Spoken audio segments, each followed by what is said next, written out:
Chapter 28. The morning air hung thick with tension as the wrecking ball swung once again, smashing into the crumbling walls of the old Gates mansion. The sound of metal striking stone echoed through the misty streets, the destructive force relentless. The workers, their faces obscured by the dust and debris, moved carefully as they sifted through the rubble, unsure of what they might find beneath the mansion's broken skeleton. But then one of them stopped, his hand shaking slightly as he pulled something from the wreckage, a large, ornate frame, the edges still intact despite the destruction around it. Covered in layers of dirt and dust, the portrait inside seemed out of place amid the destruction. The workers gathered around, wiping off the grime to reveal the image of a stern man in a dark 16th century attire, his eyes almost lifelike beneath the centuries of wear. The name inscribed at the bottom of the portrait read simply, Joseph Crackstone. "Isn't this the founder of the town?" one of the workers muttered under his breath. "I thought so," another said, staring at the painting. "But this isn't just a portrait. Look at the way it's framed. It's like it was meant to be hidden." As they shifted the frame, the workers uncovered a small, recessed alcove beneath it, something clearly designed to remain undisturbed for a long time. Inside, scattered among the rubble, were other strange objects, weathered books, symbols carved into the walls, and something that caught the workers' eyes, a crudely constructed altar. Its surface was covered with strange markings and symbols, and the air around it felt unnervingly still, as if something dark had been waiting here for a long time. The most chilling detail, however, was the inscription scrawled into the stone of the altar, "Fire and blood will rain when I rise." Principal Weems sat behind her desk, the dim light of her office reflecting off the polished wood as she looked over reports. She had been vigilant since the discovery of the hidden portrait and altar in the mansion's rubble, but it seemed that every time she thought things were calming down, something else cropped up to shake her resolve. Her mind wandered back to Miss Thornhill. The botany teacher's strange behavior had been hard to ignore, and Weems was beginning to wonder whether hiring a normie like her was a mistake. The fact that Thornhill seemed so intent on uncovering secrets, hidden ones, dangerous ones, was becoming a problem. The more she observed Miss Thornhill, the more Weems began to regret her decision. Nevermore had always attracted those who were different, those who understood the importance of secrecy. Miss Thornhill, though, was an outsider, someone who didn't belong to this world of strange and hidden truths. She was too normal. And normal was exactly the kind of person who would stir up trouble by poking into places they didn't understand. The woman's interest in the old mansion was no accident. And now, Weems couldn't help but fear that Thornhill's curiosity might just be the catalyst for something far more dangerous than she had anticipated. Back at the sheriff's station, the tension was palpable. Mayor Walkner, Sheriff Galvin, and Adele stood around a cluttered desk, papers and maps scattered across the surface. The news of the hidden altar and portrait had spread quickly, and it wasn't long before the local authorities realized just how deep the mystery ran. "Things just got interesting," Adele said with a smirk, leaning against the edge of the desk, her arms crossed. "I was right. Mayor Walkner, didn't history say that Joseph Crackstone was supposed to be some kind of peacemaker?" The mayor shifted uncomfortably, rubbing the back of his neck. "Yes, that's what the town's history books say. But what's that got to do with all this?" Adele chuckled, a mischievous glint in her eye. "Well, you'll want to keep this under wraps for now, but I called in a favor from one of my contacts in Washington. Turns out, the Gates family, the same one that owned the mansion, are direct descendants of none other than Joseph Crackstone." The mayor blinked, his face tightening. "Crackstone? But he was supposed to be a hero to the town." Adele's smile only widened. "Well, seems the hero image is a little polished, if you know what I mean. Turns out, Crackstone wasn't just the so-called peacemaker.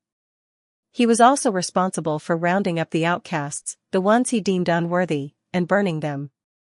He led the hunts for the undesirable citizens, and those who didn't fit into his vision for the town were sacrificed." She paused, letting the weight of her words sink in. "That altar in the mansion was probably used for the same ritualistic purpose." Sheriff Galvin frowned deeply, his gaze darkening as he thought of the implications.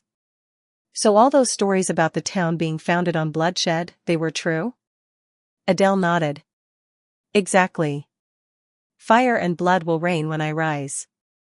Sounds like Crackstone's promise to return and finish what he started. Looks like the old mansion wasn't just a haunted relic, it was a shrine to something much darker. The sheriff's jaw tightened. And no one thought to tell us any of this? You're saying that portrait was hidden in a chamber, behind a bookshelf, like an altar? That's exactly what Wednesday told me, Adele replied, her tone dripping with cynicism. She said every time they left the room, it would close on its own, as if the mansion didn't want to be disturbed. So why didn't anyone think to disclose this to us? She raised an eyebrow, giving them both a pointed look. The sheriff let out a sharp sigh, rubbing his temples. Because they didn't want us to know. They were probably hoping no one would find it. I've got a bad feeling about this. Mayor Walkner's voice was heavy with regret as he rubbed his chin. If Crackstone was as twisted as you say, and if his descendants are involved, we've got a serious problem on our hands. I've already looked into it, Adele added, her voice surprisingly upbeat. And if you want a shocker, you might want to rethink that statue in the town square, Mr. Mayor. If what we're uncovering is true, you could be looking at the statue of a monster. Adele's tone was teasing, but there was an undercurrent of something darker beneath it. She could feel the gravity of the situation growing with every new revelation. There was more to Crackstone's legacy than anyone had realized. More to the Gates family's history. And now, with the mansion's secrets starting to unravel, it was clear that things were about to take a very dark turn. Back at the site of the demolished mansion, the workers continued to sift through the rubble, unaware of the unfolding conspiracy. But one of them, still on the perimeter, noticed something strange. The area where the altar had been unearthed was eerily still. The tension in the sheriff's office was palpable. The mayor, sheriff, and Adele stood around the cluttered desk, the weight of recent discoveries sitting heavily between them. Just as the conversation about Joseph Crackstone's sinister past seemed to reach a boiling point, the phone rang, cutting through the stillness. Sheriff Galvin picked it up, his face hardening as he listened. He hung up with a frustrated sigh. Some historical documents in the town library that were supposed to go up in Pilgrim World, they went missing. Adele arched an eyebrow, her tone as casual as ever. Missing? Of course they did. The sheriff looked over at her, his lips pressed into a thin line. An entire box of documents is gone. No one knows where it went. Adele pushed off the desk, her mind already shifting gears. Let's check it out. Maybe we'll find more than just a missing box. The town library was quiet, almost too quiet, when they arrived. The librarian, an older woman with disheveled hair and wide eyes, was pacing in front of the inventory shelves. She seemed out of breath, her panic palpable. As soon as she saw them enter, she rushed toward them. I was just checking the inventory, she said, wringing her hands. And I noticed that an entire box of documents is missing. They were supposed to go up in Pilgrim World for the exhibit. I don't know what happened. Adele gave her a level look, unfazed by the woman's anxiety. Now, let's calm down. You're not getting sued, she said, her voice flat. Can you remember what was in the box? The librarian stammered, clearly flustered by the question. Yes. Just some land deeds, and a photocopy of that book from Pilgrim World. Adele froze for just a moment, an edge of surprise slipping into her otherwise composed expression. Book? What book? The librarian, noticing Adele's shift in demeanor, seemed to hesitate before continuing. That so-called witch's book that went missing from Pilgrim World last year? We were supposed to bind it and make an exact replica for the exhibit. Adele's mind raced as she processed the librarian's words. The witch's book. Goody Adams' spell book. The very same book that had been stolen by Wednesday last year. It had been returned to the Adams estate after Goody's warning, but now it seemed to have resurfaced in another form, a photocopy. And with it, the strange mystery of Crackstone's dark legacy, growing more complicated by the minute. Adele didn't say anything at first. She merely nodded, a smile playing at the corners of her mouth, though her eyes remained sharp. She couldn't allow herself to laugh, not yet. But there was something deeply unsettling about how all the pieces were starting to fit together. Too perfectly. As the three of them turned to leave the library, Adele muttered, "Damn, I hate technology sometimes."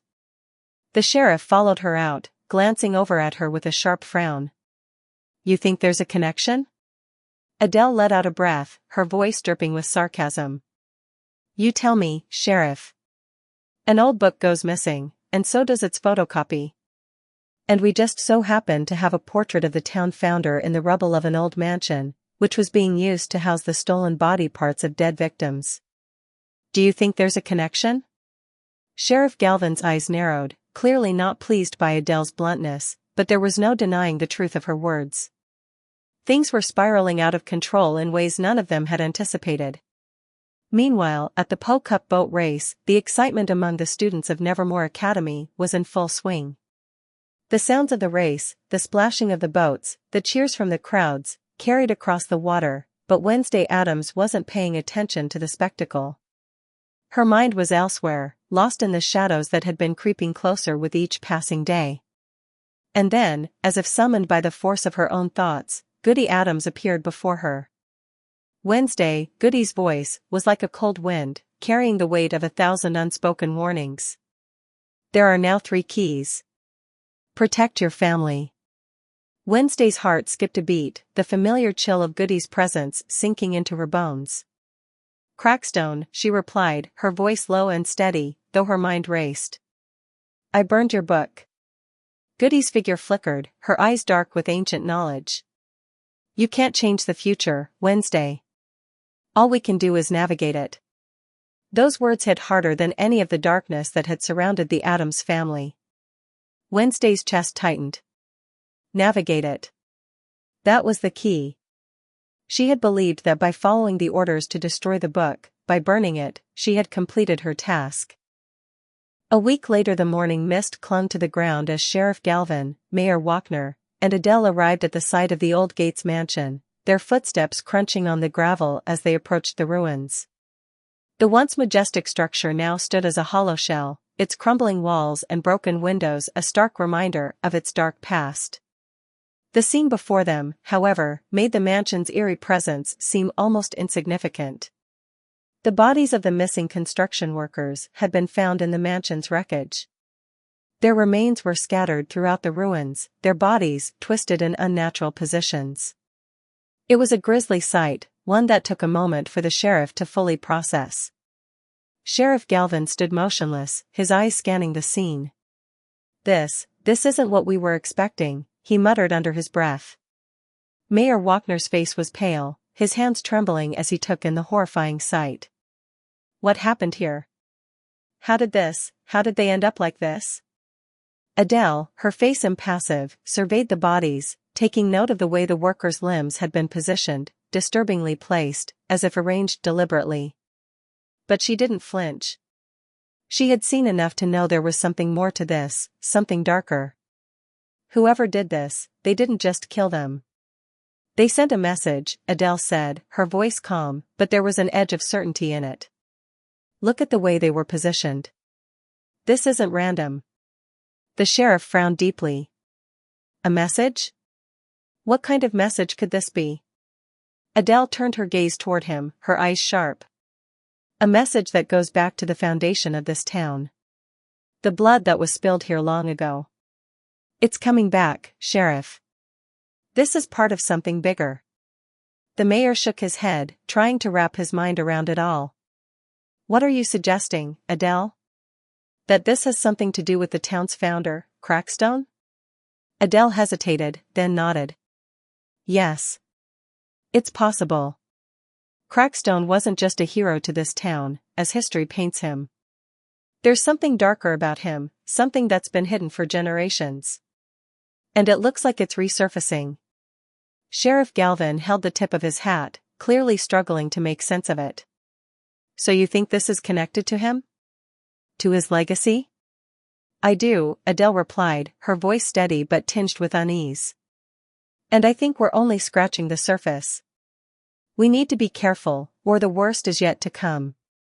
They all stood in silence for a moment, the air heavy with the weight of the realization that the town's past was far darker than any of them had anticipated. The news of the discovery at the Gates mansion spread through Jericho like wildfire.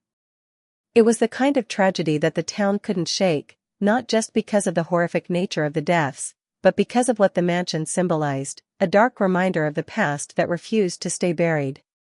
The people of Jericho had always viewed the mansion with a mix of awe and unease, a symbol of wealth and tragedy, but no one had ever imagined that it would return to haunt them in such a brutal way. The town's response was a mixture of fear and confusion. The local diner was abuzz with speculation, the hum of conversation never quite reaching the threshold of calm. Who could do something like this? Betty, a waitress in her 50s, asked, shaking her head as she poured coffee. This isn't some random act of violence. It's like they were chosen. Don't start with that curse talk, Betty, said Jim, the local mechanic, rolling his eyes. People love that kind of nonsense around here. But I know one thing, it's a goddamn tragedy. Those poor souls didn't deserve that. Yet, despite Jim's dismissal of superstitions, there was an underlying tension in his voice. Deep down, everyone knew that there were dark things tied to that mansion, things that hadn't been explained. And now, with those bodies arranged so deliberately, the whispers of old legends were resurfacing. Down at the sheriff's office, Sheriff Galvin worked tirelessly, trying to piece together a theory, but the more he uncovered, the deeper the mystery seemed to get. There were theories, but none that made sense. The nature of the killings, the strange positioning of the bodies, it was all too deliberate. And the more he thought about it, the more the town's founder, Crackstone, lingered in his thoughts. At Nevermore Academy, the reaction among the students was a mix of curiosity and fear, but for most, the tragedy at the Gates mansion was merely another reminder that their town was built on strange foundations. They were used to rumors, secrets, and things lurking just beneath the surface. It didn't shock them that something so grotesque had occurred. What shocked them was the timing. It was as though the mansion, the town, and the long-buried history had all decided to rise up together. Wednesday Addams, sitting in her usual place in the school courtyard, remained eerily calm. Her expression was unreadable as the others whispered about the tragedy. She wasn't surprised by the news. If anything, it felt like a natural culmination of the strange events that often surrounded Jericho. But she wasn't quick to dismiss it either. Her cousin, Adele, had a far more serious reaction. As the guidance counselor and assistant fencing coach at Nevermore, Adele had a unique position in the school, often walking the line between keeping the students in line and keeping an eye on them. She knew them all too well. But lately, something had been bothering her. She'd been watching Miss Thornhill more closely. The new teacher, only arrived in the spring, had managed to slip into the folds of Nevermore with unsettling ease. Her background as a normie made her an anomaly among the students, but there was something about her that made Adele uneasy. Miss Thornhill had handled the news of the bodies at the Gates mansion with typical shock and disturbance, but Adele, trained in psychology and with a deep understanding of human behavior, sensed that her response was too controlled. Too rehearsed.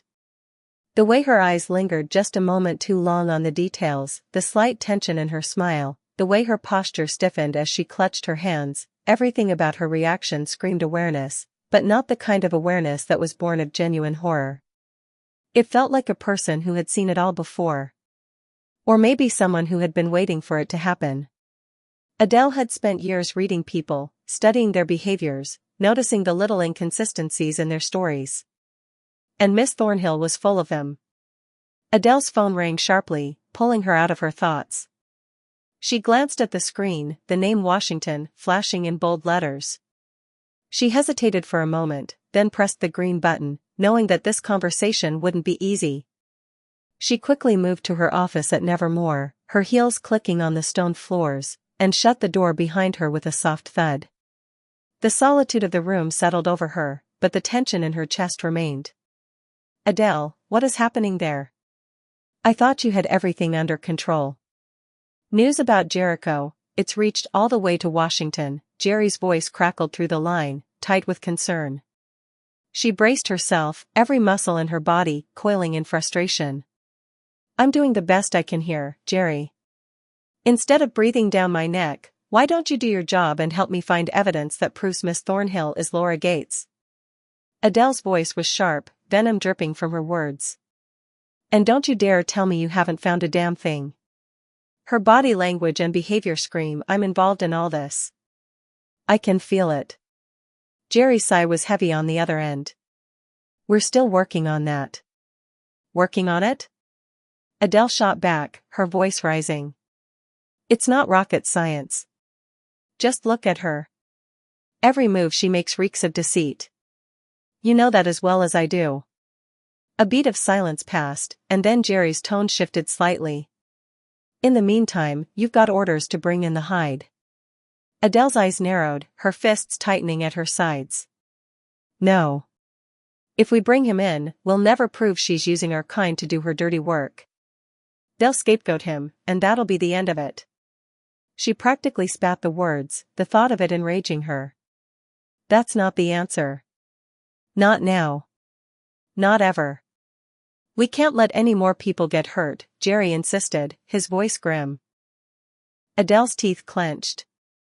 She wasn't backing down. If we can't prove Thornhill is manipulating him, using him, the blame will be squarely on our kind. The anti-outcast sentiment will explode, and you know it. I'm not about to let that happen. She paced the room, trying to calm the fire inside her. Who else knows about the hide's involvement in Washington? Just you, me, and a few others who are working on this case, Jerry replied.